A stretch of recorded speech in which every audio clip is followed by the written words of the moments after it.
A human baby is the most helpless creature ever born. A foal stands within an hour. A calf walks within minutes. A human baby cannot lift its own head for 3 months. And yet, here we are, 8 billion of us. In a world full of lions, wolves, bears, and starvation, children survived. Not because they were strong, because ancient humans built something no other species ever built. To understand how ancient children survived, you have to understand how broken human biology is. Every other primate gives birth to infants that can cling independently within hours. Human infants cannot cling, cannot walk, cannot feed themselves, cannot regulate their own temperature. For the first year of life, a human infant requires constant care to survive. Not daily care, hourly, around the clock, without interruption.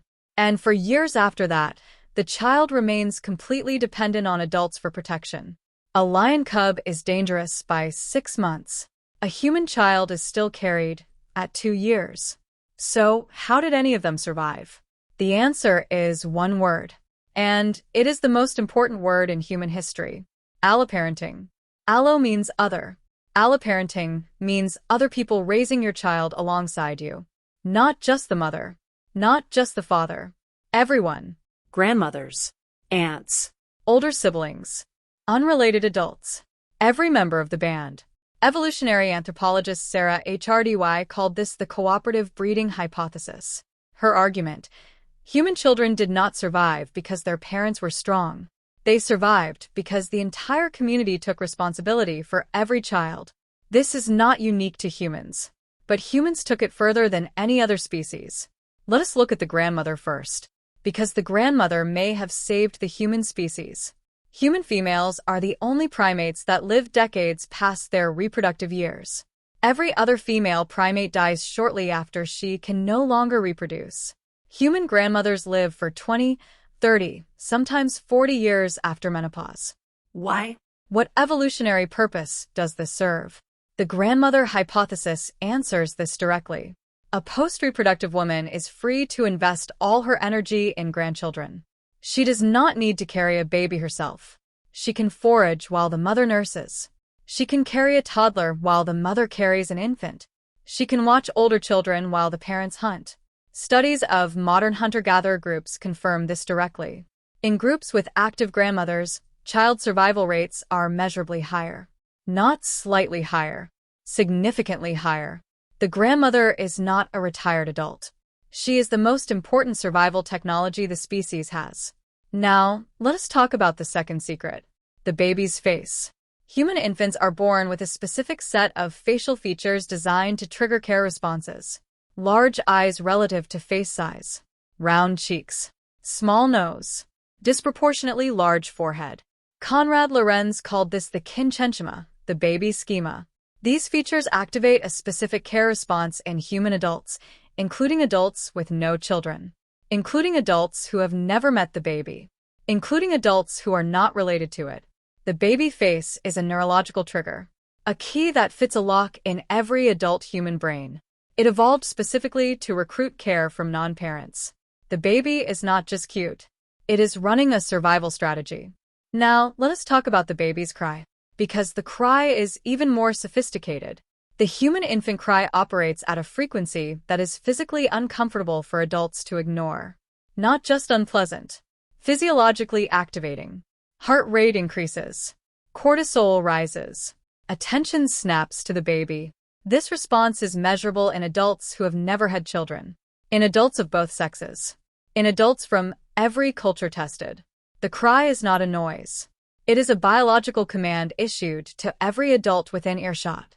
And the community was always within earshot, because ancient bands lived together constantly. Now, let us talk about what happened when a mother died. In modern society, a motherless infant faces an enormous challenge. In an ancient band, a motherless infant had 15 other caregivers immediately available. Wet nursing, breastfeeding another woman's child, was universal across ancient cultures. Not exceptional, not heroic, normal. In a band of 20 to 50 people, multiple nursing women were almost always present.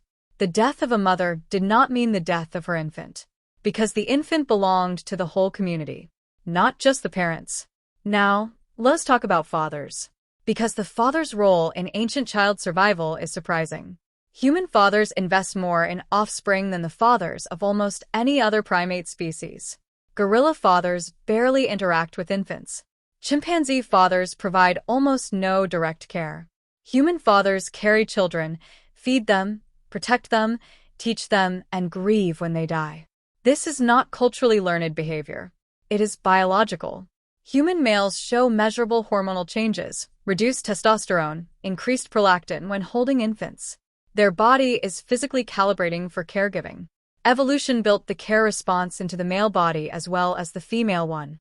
Now, let us talk about older children, because older children were caregivers too. In traditional societies, children as young as 5 take on significant childcare responsibilities. Carrying younger siblings, feeding them, watching them while adults forage. This was not forced labor. It was natural integration into the community care system, and it developed skills in the older child that directly improved their own survival later. Now, let us talk about what this meant for child development. A child raised by an entire band was not raised by one parenting style. It was exposed to multiple adults with different skills, different knowledge, different strengths. The grandmother taught plant knowledge. The uncle taught tracking. The father taught toolmaking. Every adult in the band was a teacher. The child had access to every skill the community possessed. This is why human children have the longest developmental period of any animal. Not because we are slow, because we have more to learn than any other species. And we evolved a community structure specifically designed to deliver that learning. Now, let us talk about play. Because ancient children's play was not just fun. It was survival training. Children playing chase were practicing predator evasion. Children wrestling were practicing combat and physical dominance assessment. Children playing with sticks and rocks were practicing tool use and throwing accuracy. Children imitating adults were practicing every adult skill they had observed. Play was the curriculum.